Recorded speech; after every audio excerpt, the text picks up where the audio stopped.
പാകിസ്ഥാനെതിരായ സൈനിക നടപടിയെ തുടർന്ന് ഇന്ത്യ സർവകക്ഷി സംഘത്തെ പല രാജ്യങ്ങളിലേക്ക് അയക്കുന്നു. പാർലമെന്റ് അംഗങ്ങളാണ് എല്ലാവരും തന്നെ.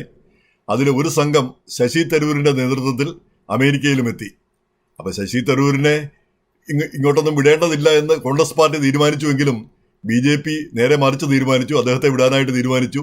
അമേരിക്കയിലേക്കുള്ള സംഘത്തിന്റെ തലവനായിട്ട് അദ്ദേഹത്തെ നിശ്ചയിക്കുകയും ചെയ്തു.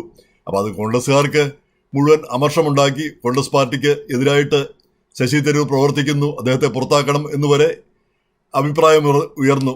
എന്തായാലും ശശി തരൂർ ഇപ്പോഴും പാർട്ടിക്കുള്ളിൽ തന്നെയാണ്. പാർട്ടി വിട്ടു പോകാൻ താല്പര്യമില്ല എന്നാണ് അദ്ദേഹം പറഞ്ഞിരിക്കുന്നത്. അപ്പം ഈ ഇതിലെ രാഷ്ട്രീയത്തെക്കാളുപരി ഈ സർവകക്ഷി സംഘത്തെ ഇങ്ങനെ മറ്റു രാജ്യങ്ങളിലേക്ക് അയക്കുന്നതിൻ്റെ ഒരു പ്രസക്തിയെ പറ്റിയാണ് സന്ദേഹം തോന്നുന്നത്. അപ്പം ഈ ശശി തരൂര് ഒക്കെ ഇവിടെ വന്നിട്ട് എന്തൊക്കെയോ ഭയങ്കര സംഭവങ്ങളൊക്കെ ചെയ്തു എന്നാണ് നാട്ടിലെ പത്രങ്ങളിലൊക്കെ മറുനാടൻ മലയാളി അടക്കം ഉള്ളത് പറഞ്ഞു കേട്ടത്. അതായത് ഇവിടെ ഭയങ്കര നയതന്ത്രപരമായിട്ടുള്ള കാര്യങ്ങൾ ചെയ്യുന്നുവെന്ന്. അപ്പം നമ്മൾ കണ്ട റിപ്പോർട്ടിൽ ശശി തരൂരും സംഘവും ഇവിടെ ന്യൂയോർക്കിൽ വന്നു. ന്യൂയോർക്കിൽ അവർ 9/11 മ്യൂസിയം സന്ദർശിച്ചു. അവിടെ പുഷ്പചക്രം പുഷ്പങ്ങൾ അർപ്പിച്ചു. പിന്നെ കോൺസുലേറ്റിൽ ഒരു സമ്മേളനം നടത്തി. ഇവിടുത്തെ ബുദ്ധിജീവികളെയും തിങ്ക് ടാങ്ക്സിനെയൊക്കെ കുറേ പേരെ വിളിച്ച് ചർച്ച നടത്തി. ഇത്രയൊക്കെയാണ് ചെയ്യുന്നത്. അതിനുശേഷം ഇപ്പോൾ അവർ ഗയാനയിലേക്ക് പോയിരിക്കുന്നു. അപ്പം വാഷിങ്ടൺ DC-യിലാണ് കാര്യപ്പെട്ട അധികാര കേന്ദ്രങ്ങളൊക്കെ ഉള്ളത്. അവിടെ ആരെയൊക്കെ കണ്ടു എന്നുള്ളത് വ്യക്തമല്ല. കാരണം ഇവിടെ ന്യൂയോർക്കിൽ വലിയ ചർച്ച നടത്തിയിട്ടൊന്നും വലിയ കാര്യമില്ല. അധികാരമുള്ളതെല്ലാം വാഷിങ്ടൺ DC-യിലാണുള്ളത്. അപ്പോൾ പ്രസിഡന്റും വൈസ് പ്രസിഡന്റും സെക്രട്ടറി ഓഫ് സ്റ്റേറ്റും പിന്നെ നാഷണൽ സെക്യൂരിറ്റി അഡ്വൈസർ, അദ്ദേഹം ആ സ്ഥാനം ഇപ്പോൾ ഒഴിഞ്ഞു കിടക്കുന്നു.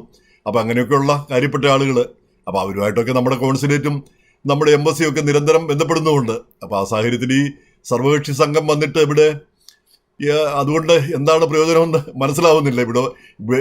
അവരിവിടെ വന്ന് ഇവിടെയും ഇതുപോലെയാണല്ലോ മറ്റു രാജ്യങ്ങളിലെയൊക്കെ തലസ്ഥാനത്ത് ചെന്ന് ഒരു ചർച്ചയൊക്കെ നടത്തി അങ്ങ് പോകുന്നു എന്ന് മാത്രം. പാകിസ്ഥാന്റെ നിലപാടിനെതിരെ ഈ രാജ്യങ്ങളിലുള്ള ആളുകളെയൊക്കെ പ്രബുദ്ധരാക്കാൻ അവർക്ക് ഒരു അവബോധം കൊടുക്കുക എന്നുള്ളതാണ് ലക്ഷ്യം. പക്ഷെ എന്ത് അവബോധമാണ് ഇങ്ങനെ ഒരു പെട്ടെന്ന് വന്ന ഒരു ചർച്ചയിൽ കൊടുക്കാൻ കഴിയുക എന്ന് മനസ്സിലാവുന്നില്ല. എന്തായാലും എന്തെങ്കിലും കാര്യം കാണുമായിരിക്കും. അതുകൊണ്ടായിരിക്കുമല്ലോ ഇങ്ങനെ വിടുന്നത്. ബുദ്ധിരാക്ഷസന്മാരായ നമ്മുടെ വിദേശകാര്യ വകുപ്പിലെ കാര്യപ്പെട്ട ആളുകളൊക്കെ അങ്ങനെ തീരുമാനിക്കണമെങ്കിൽ അതിൻ്റെതായ കാരണം കാണുമെന്ന് ഞാൻ വിചാരിക്കുന്നു. എന്തായാലും നമുക്കതൊന്നും കാണാൻ കഴിഞ്ഞില്ല. അത് നമ്മുടെ ഒരു കഴിവുകേടായിരിക്കാം ഒരുപക്ഷെ.